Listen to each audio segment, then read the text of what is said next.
if I was a beginner and I was starting out backpacking today, what gear would I go with? We are not going to dive into a full backpacking gear loadout. Today we are going to talk about 5 pieces of gear that I wish I had if I was starting backpacking today. And the first thing we're going to talk about is a piece of gear that I personally consider just one of those, no-brainer when it comes to pieces of gear that you should have. And I think everybody should be carrying one.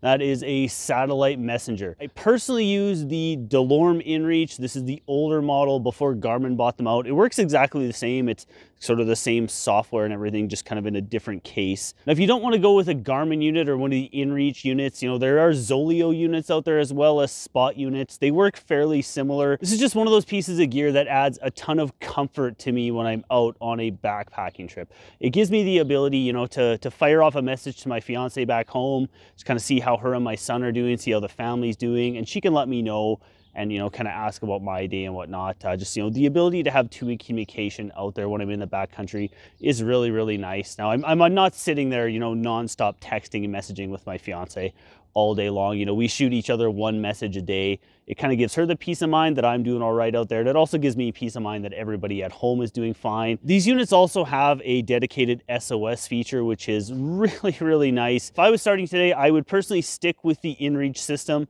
It's something that I'm comfortable with. I really like it. I think their plans are really reasonable. But if I was starting out today, I would probably get the new InReach Mini. I don't know if it's called the InReach Mini 2. Now, when it comes to comfort out in the backcountry, one of the most important things is the comfort of your feet. And for me, the key to the comfort of my feet has been switching over to the Injinji toe socks. When I made the switch to trail runners, I tried the Darn Tough socks and the Smart Wool socks and every kind of merino sock that everybody suggests. And I honestly kind of made fun of people who went with the Injinji socks until I tried a pair myself. The issue that I was personally having with the merino wool socks is I find they really don't dry out fast enough, and just the moisture sitting on my feet for that extra amount of time was causing me a lot of blister issues. But since making the switch over to the Injinji socks, I can honestly say I have never dealt with a blister in any way, shape, or form. Having the separation between my toes, like the toe sock thing, that has been really, really important.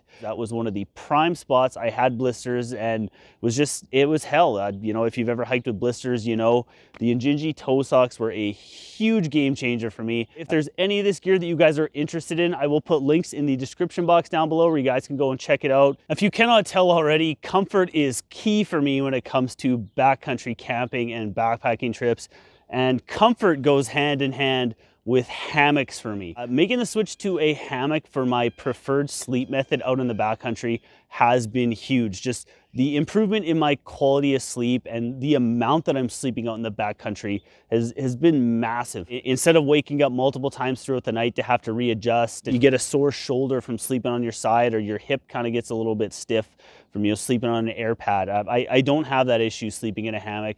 I literally will sleep through the entire night. There's been many times where I've slept through my alarm when I'm out on a backpacking trip. I usually like to try and get up around 6:30, 7 o'clock to kind of start my day. I like to get hiking early in the morning and get some miles in when the weather's a little bit cooler.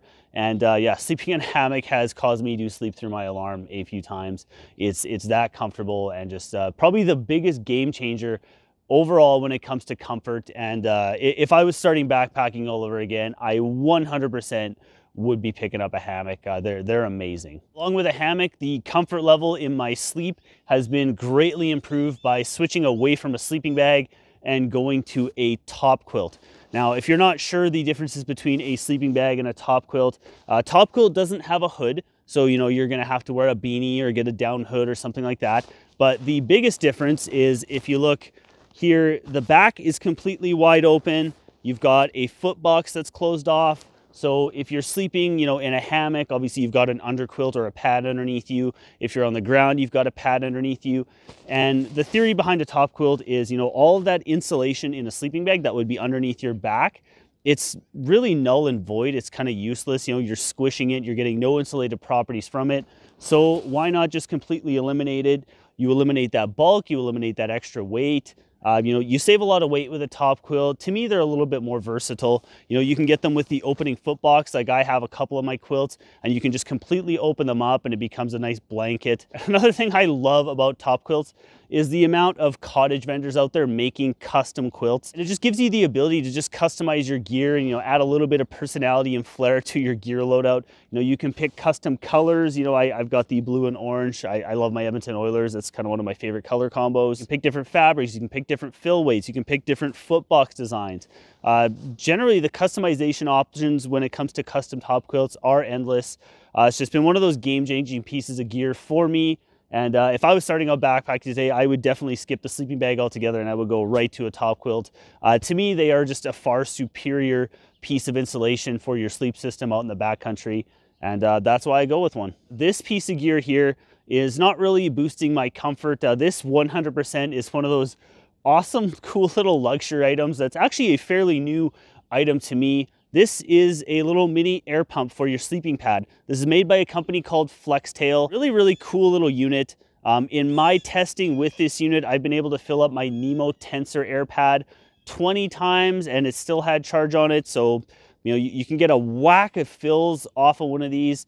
It's just, it's really nice. They come with a bunch of these little different adapters and you just find the corresponding one that hooks up with your sleeping pad, hook it up to your pad, press this button twice. The pump fires up and it fills your air pad for you. You know, you don't have to sit there with a pump sack and blow into it and roll it up. You're not sitting there breathing into your air pad. Just a really nice little luxury. Another cool thing that these ones have, it's just a nice cool little feature, is you push and hold the power button and it's got a little lantern built in. It's even got this little ring at the top here. You can hang this from the top of your tent or hang it from the ridgeline in your hammock. But there are times that I do go to ground when I do use an air pad, and this little guy here just you know, makes that experience just a little bit nicer.